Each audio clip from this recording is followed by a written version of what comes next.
What's poppin' Royals, and welcome to day 3 of our 21 Days of Happiness Challenge. A happy brain. Today's lesson will be a lesson in science. The science of the brain. The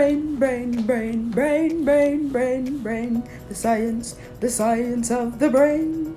So, neuroscience, aka the science of the brain, has led us to some very important understandings about our happiness. For example, did you know that our brain produces certain chemicals that are tied to specific emotions that you and I and everybody that we know go through on a day-to-day basis? Since we're all here to boost up our happiness feelings, I figured a great place for us to start would be in our brains. So let's get started, shall we?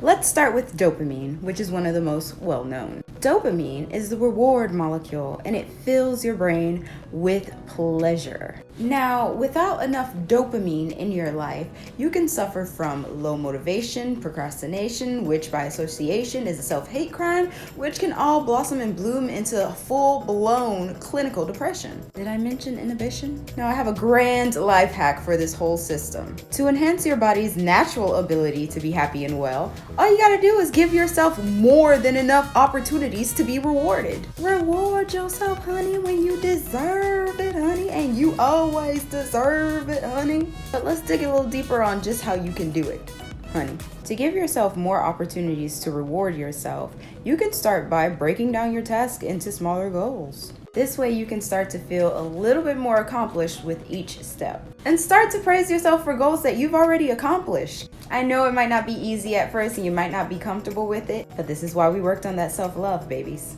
You've got to work on your gratitude. Stay in the attitude of gratitude. And every time you practice gratefulness, you'll have the opportunity to remind yourself of all the pleasurable things you already have in your life. Start to challenge yourself, and you'll find that you'll get a rush of dopamine every time you achieve your accomplishments or your challenges. Try something new and exciting. A lot of you don't like sushi and you haven't even tried it. How do you not like what you haven't tried? I heard this girl say this, and it was, "Don't ill my yum."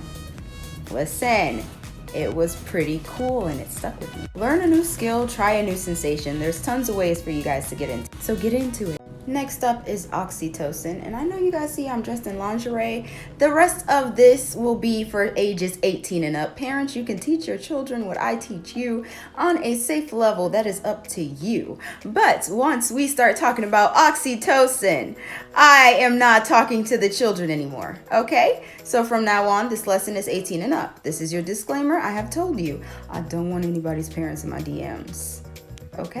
Okay, here we go. Oxytocin is appropriately called the Cuddle Hormone, and it's as sexy as it sounds. Human beings are mammals, and even in the womb, we all instinctively know the importance of intimacy and physical closeness. And thus, our brains reward this kind of behavior by flooding us with oxytocin. After birth, new moms get a boost of oxytocin to encourage the bonding between mother and child. And we've all experienced the same boost of oxytocin when we fall in love or experience an orgasm. Making sure there's more happy-making oxytocin in your life is really easy. All you gotta do is cuddle. Even non-physical cuddling counts. Spend time with those you love. Socialize. Make love. Flirt. Spend time with the one that you love. Hug somebody.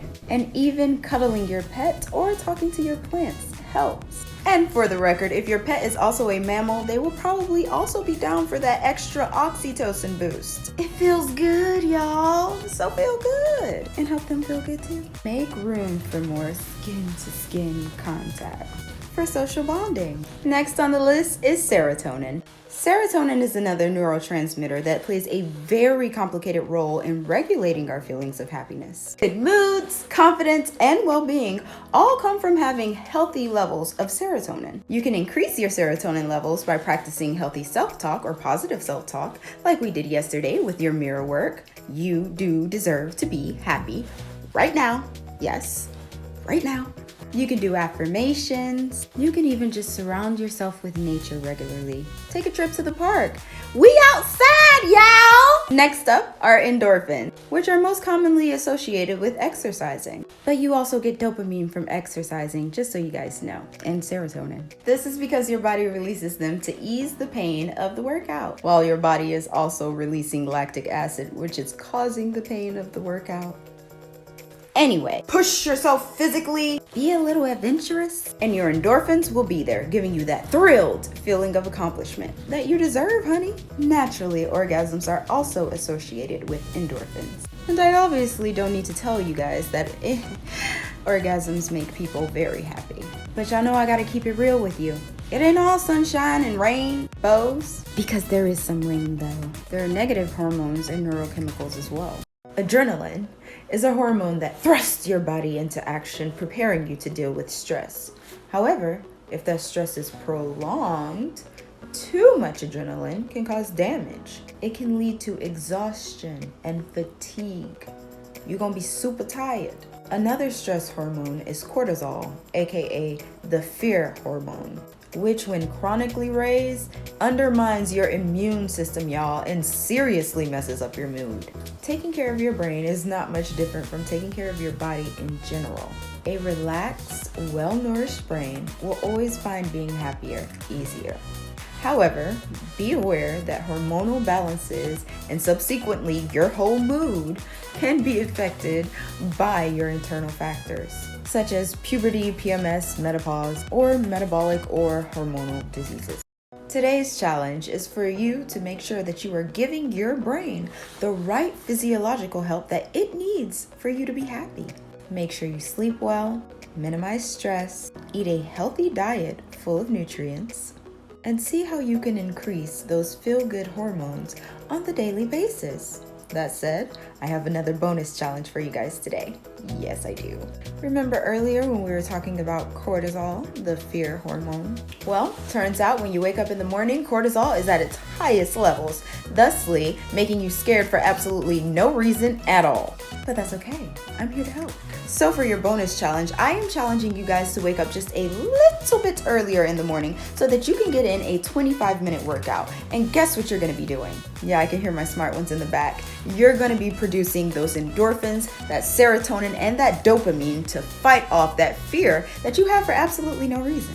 You can thank me later. And that's it for today, guys. Start giving your brain what it needs to be a happy brain so that you can have all of your happy on your team.